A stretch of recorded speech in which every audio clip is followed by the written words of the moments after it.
So he used to be a God on our side, and he is. But who is God? Because the relationship is always changing, and the understanding is always changing.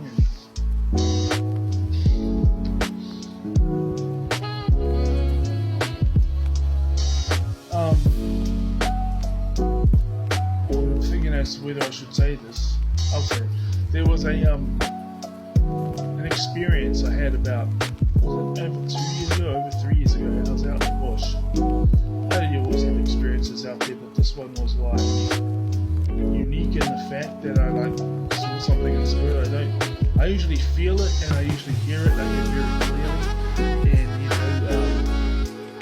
the best times for me to hear clearly from the divine is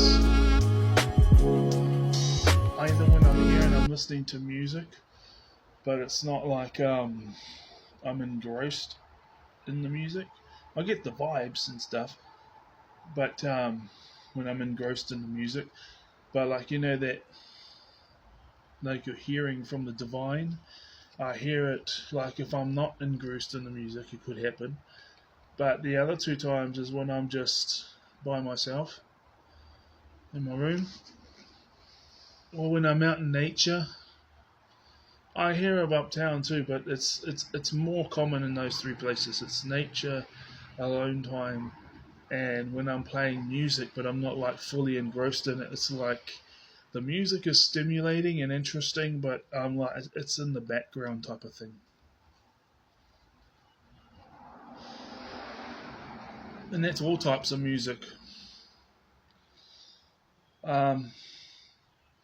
I do like some jazz, but I say metal and reggae, electronica. Those three make up about. I was going to say rap, but yeah, I'm used to saying that, but it's not really in the past 4 to 5 years. Those three make up about 80% of my listening. The last 20% is a mixture of like rap and jazz, and I suppose rock too, as well as in the 80.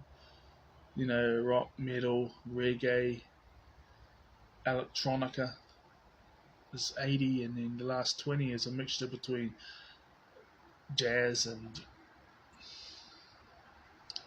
what do you call them, house music, rap music, So here's the thing.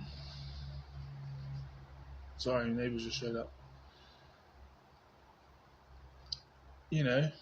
God in the Old Testament, he doesn't talk about sports or what sports to play, all this type of stuff, and people try and school teachers and parents try and dictate to me, but I use that as courage, because I didn't have to and pick any specific type of sport that I didn't want to do, because he doesn't even talk about it.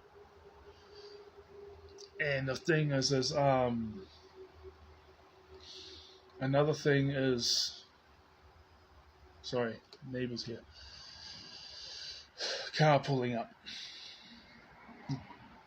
Not this neighbour, but the one next to over. He often takes off as soon as I've done a recording. If I'm home, done a recording and he's home, he'll take off, drive somewhere and come back like half an hour later or 20 minutes later.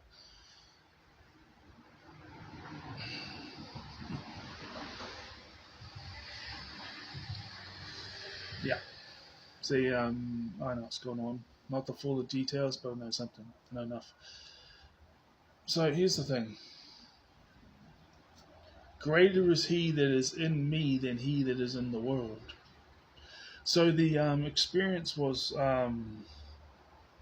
maybe really question it, because like this, it was like a person, but in the spirit, was yelling and screaming at me and saying, I'm the only God, there is no other, I am the only one. How dare you turn on me, I am the only God. And then I was started roaring like a lion. And that moment made me not, I've always loved and appreciated Jesus and Gabriel, Raphael, and Uriel, but that at that moment of time, that's further cemented my belief about Yahweh being a dictator. But at the same time, um, if you're answering to a dictator who's not a human being, and so long as you follow the Ten Commandments, he's happy with you. Now, one of the Ten Commandments is you must not worship or show any respect, basically, to any other gods. That next bit was added in, actually, the respect bit. But he shows no respect. Like he orders the people to go and smash down all those altars. So it can be used for a bad thing because dictators might say, you know, it's my chosen destiny, it's my birthright, it's my natural place that God has given to me, and then they'll use all that from the Old Testament to justify it, you know. And then you see like what happened when Christianity was introduced to Europe and even other places, but I'm using Europe because that's my ancestry, and even Maori ancestry. You know, my Maoris. But then by then it was my European ancestors taking out their trauma, their ancestral trauma that had been done to them, onto other people.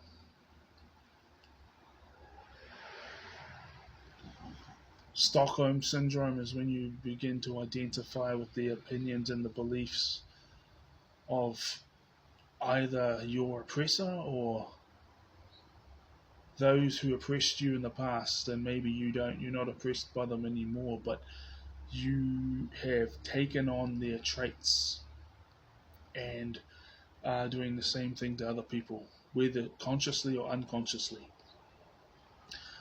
Now, it doesn't have to be specifically about Yahweh or the God of the Bible or anything, but it can be about anything. But it's a form of accountability that Shifu in Thailand,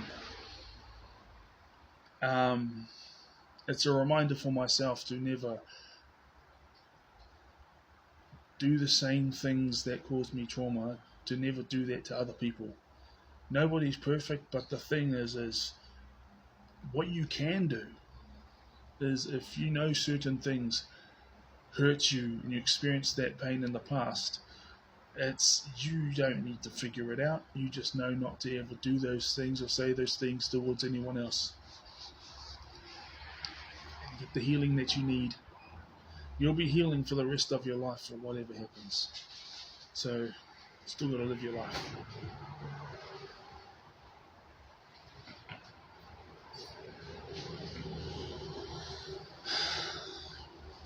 Yeah. While God is on our side, I'm gonna slay the giants. Just like, because my favorite Old Testament guys were, growing up, was David. It was always a number of them at the same time, but there was consistent ones. Like, let's say I had like 5 heroes for 2 years or something, and then the next 2 years, and the next 2 years, and the next 2 years. But there was like, 7. There was like 3 that stayed consistent all the time: David, Moses, and Daniel. Daniel's my name. And I thought, wow, I've been in very many situations where I thought that there was no way of getting out of this, but God provided a way. Moses, we we're going to set the people free. Now, my family, we got our ancestor's name was Mohitaro. He got his grandchildren shortened the name to Mohi, and it carried on from there. And that was our family name, because the concept of that was introduced by my British ancestors. Well, what happened was they used Mohi as the Maori translation for the name Moses. So I adopted that, okay, well, now it's like, well, no one's actually listened as from my family, but I will no contact. I'm setting the people free, and I will see the promised land.